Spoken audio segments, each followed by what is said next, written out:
Today on Monkey Life. A tense time for the team when 5-year-old Jin moves house. Jin's obviously very nervous.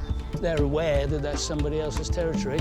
Growing up fast, Paddy's son Bart loses his milk teeth. Well, he looks a little funny at the moment. He's got quite a big gap in his teeth. And young woolly Ayla has stage fright when she's introduced to baby Bueno.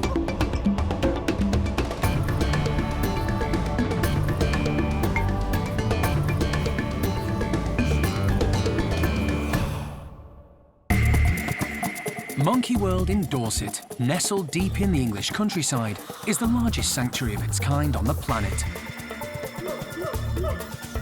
The team, led by Dr. Alison Cronin, rescues and rehabilitates abused and unwanted primates from all over the world.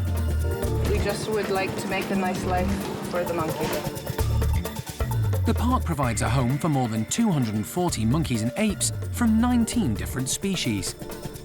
The aim is to give them as happy and natural a life as possible.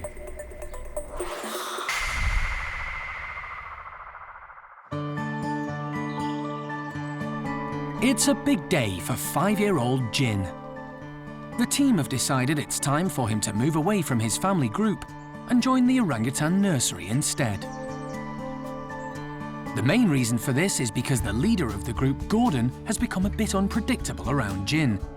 So it'll be safer for the youngster to move away. But Jin is very close to his mum Hsiao-quai, so to ease the transition, it's been decided that she'll move over with him until he settles in, along with her adopted daughter, baby Awan. Fortunately, there's no need to tranquilise them for the move, as there's a tunnel between the two enclosures, which will be opened up especially to allow them to cross over. Because we've got this tunnel, rather than just saying, right, you've lost your mum now, you're going to go and live somewhere else, you can move over with her. And that doesn't mean that Hsiao-quai's got to spend the rest of her life in the nursery, but Jin can, have his mum with him when he moves home. And obviously, Awan comes along as part of the package, so she'll just be there as well.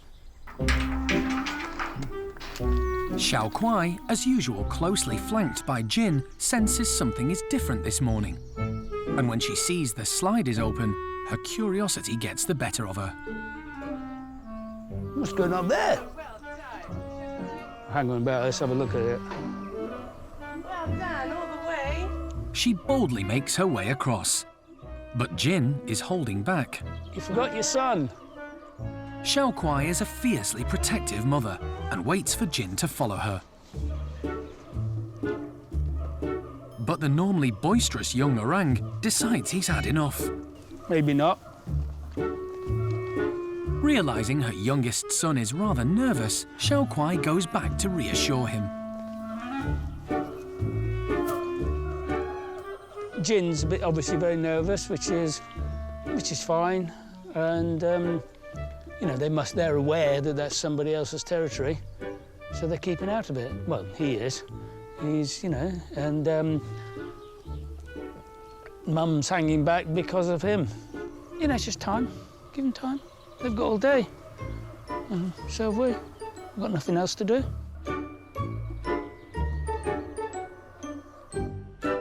The other orangs at the nursery, including Oshin, Linga, Dinda, Arme and Sylvester, have been moved inside to clear the way for the newcomers.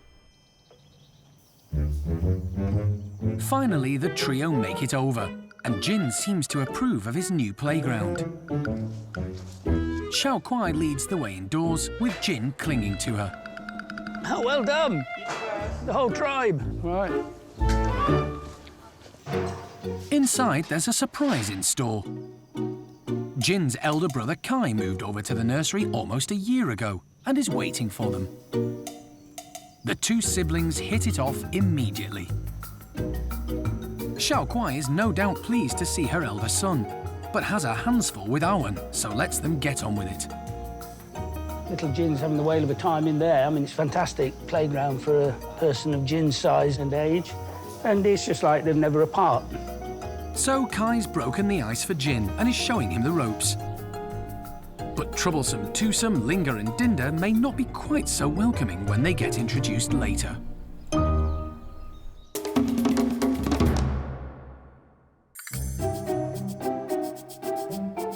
another youngster isn't being quite so cooperative. Chimp Bart is now 6 years old and has lost his white tuft, meaning in theory he's no longer a baby. He's also started losing his milk teeth, but he still plays on the fact that he's the youngest to get what he wants. Today, he's having some clicker training. Bart, come on, mate. This is where the primates are taught to offer various parts of their body to the staff in return for treats. Hand. Wait. Good boy. Good girl. His sister Eddie and mum Susie, who he's very close to, are never far from his side. Open. Wait. Ruth is using the opportunity to check on Bart's milk teeth. So we've had a couple of them falling out. He looks a little funny at the moment. He's got quite a big gap in his teeth. We can see one or two of the adult teeth coming through on the bottom, but he's lost the two front top teeth, so he does look a little funny. Chimps' teeth are very similar to humans. They lose their baby teeth at around the age of 5 or 6 and grow 32 adult teeth as they mature.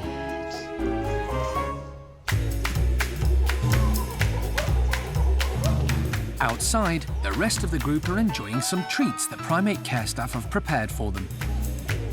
Lots of hessian sacks filled with goodies to keep them occupied for a few hours. Beth, who's one of the dominant females in the group, stakes her claim first.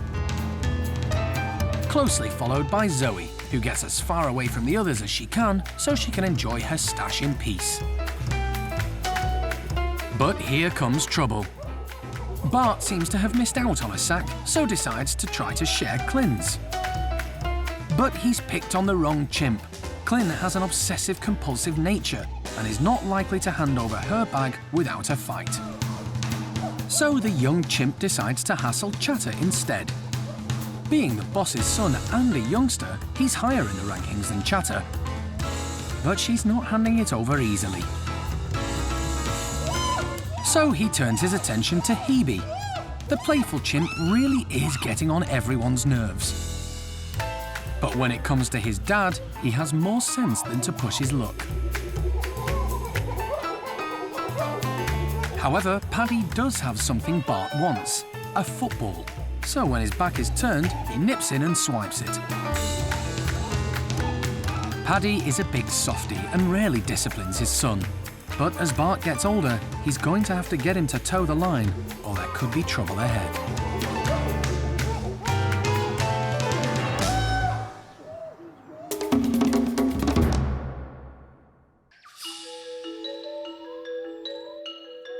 The park's youngest resident, baby woolly monkey Bueno Jr., is coming on in leaps and bounds.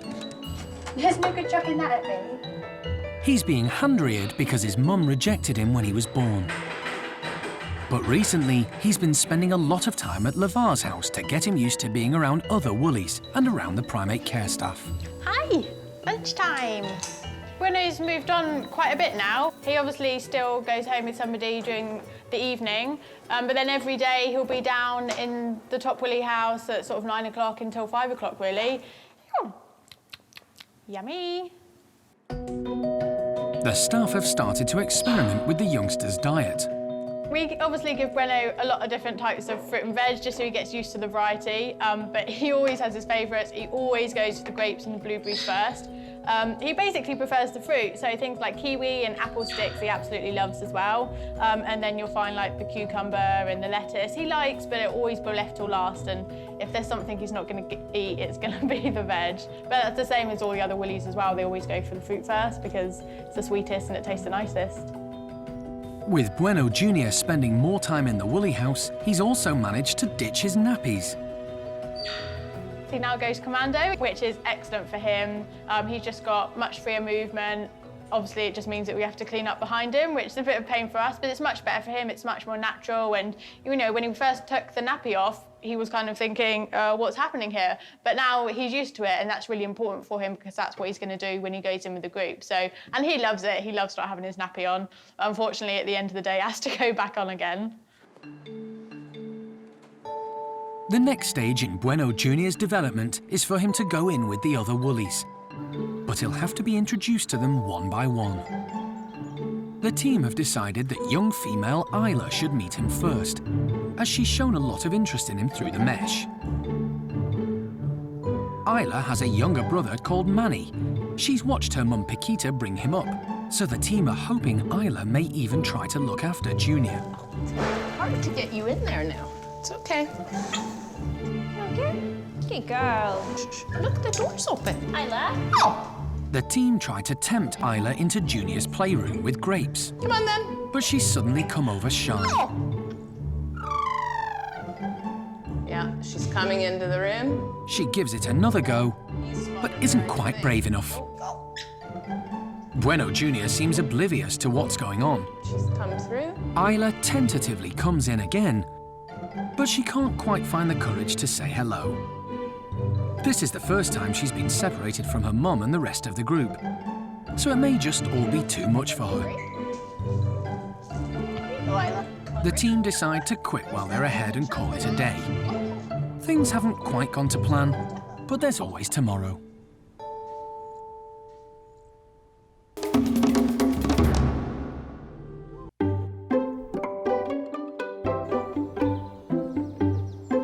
At the Orang Nursery, Oisin, Sylvester, Jolie and Ame have got the outdoor enclosure to themselves.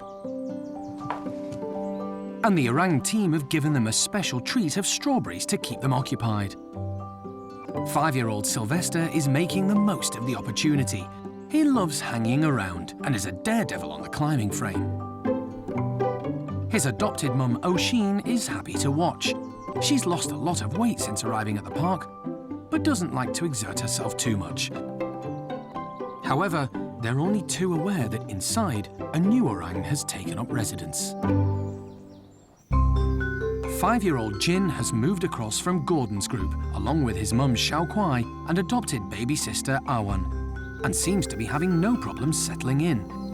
He's already met up with his brother Kai and is about to be introduced to best friends Linga and Dinda.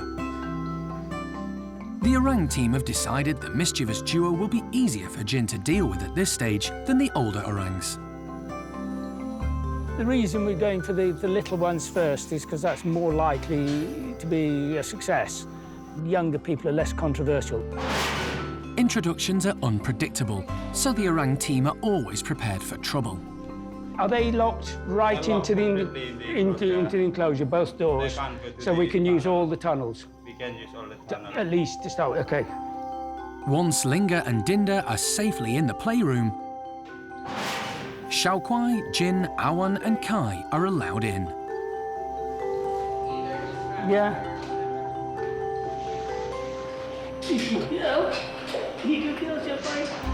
Hsiao-quai is surprisingly chilled about seeing Linga and Dinda there. She seems more interested in the food that's lying around. As does Kai. Confident Linga makes a beeline for Jin. And to everyone's surprise, they seem to hit it off straight away. It's not long before Jin is following Linga around like a shadow. So far, it's gone really, really well. Jin is totally in love with Linga, and it's the real thing. He's a lot smoother worker than what his big brother is. I think Jin's a bit of a smoothie. And all Hsiao-quai wants to do is fill her face. Just a little eating machine, aren't you, Hsiao-quai?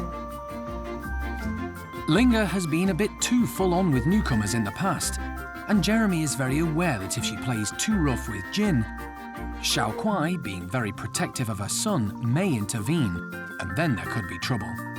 There's a good chance if it gets overly rough, but she can tell the difference between excitement of play and somebody getting scared. I mean, she will soon pick that up.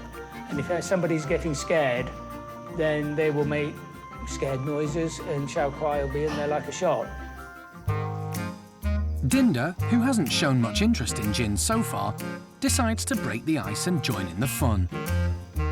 She's usually inseparable from Linga, so no doubt wants to make sure Jin doesn't muscle in too much on her best friend.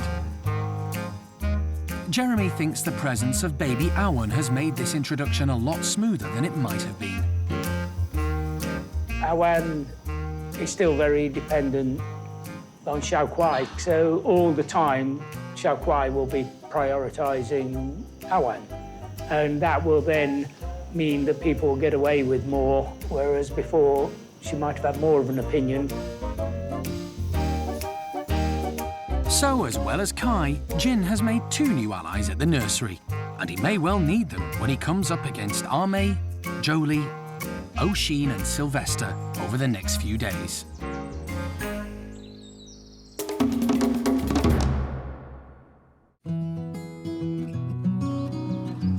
At the ripe old age of 26, Fidget is the oldest squirrel monkey at the park.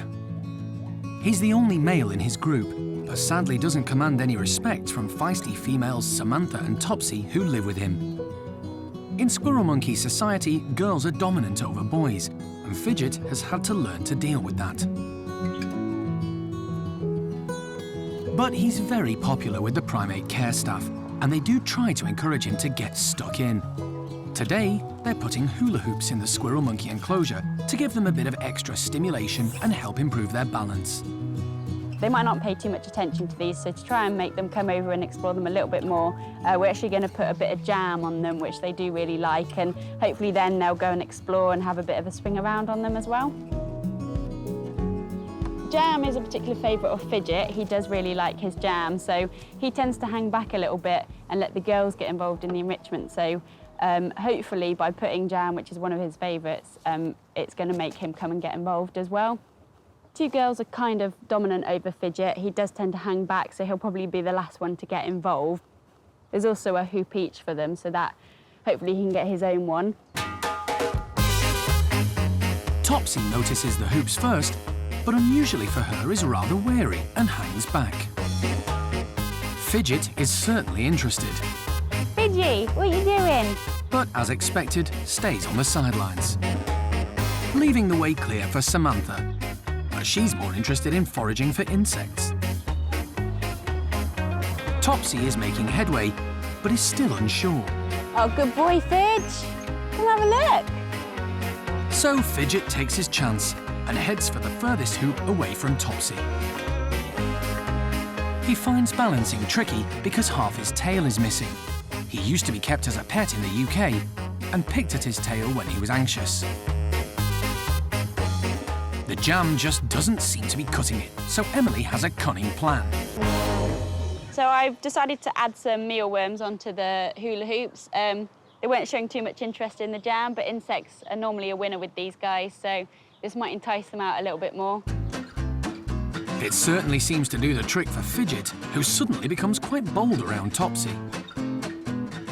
He generally keeps himself to himself a lot. He lets the girls take the lead, and they're a bit more dominant over him, so quite often he'll be sitting back. So for him to be coming over here and getting involved and really stuck in is really, really nice to see. It's nice that he can have a chance to get in there first and really get involved in it. Fidget seems to just really be enjoying the stuff that's actually on the hula hoop, so the jam and the insects, he's absolutely loving. The fact that they're just on a hula hoop is kind of just a coincidence, really. Fidget can't believe his luck. Topsy! For once, the 2 girls have given up, leaving him free rein to feast as much as he likes.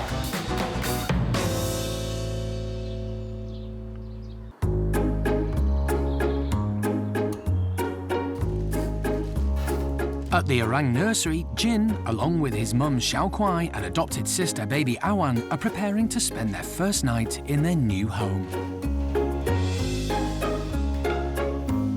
Jin is full of beans and doesn't seem tired at all. He's loving having new young friends to play with.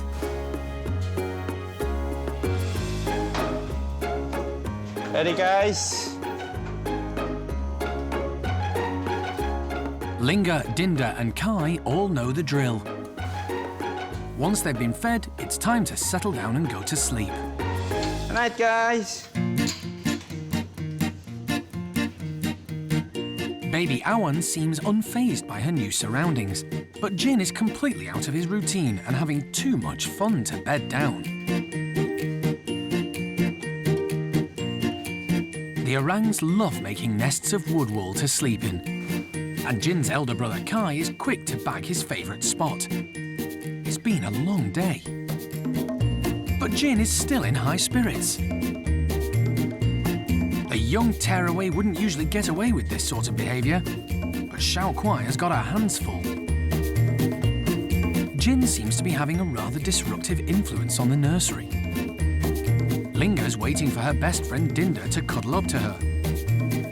But Dinda has decided she wants to carry on playing too, and makes a beeline for baby Awan. Until Jin comes over for another wrestle. Finally, the bosom buddies are reunited.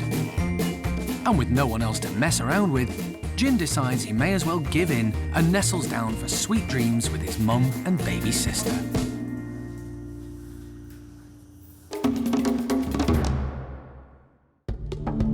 Next time on Monkey Life, the team head to Germany to pick up a lonely stumpy called Flo. It'll be interesting to see what she's like, how feisty she is.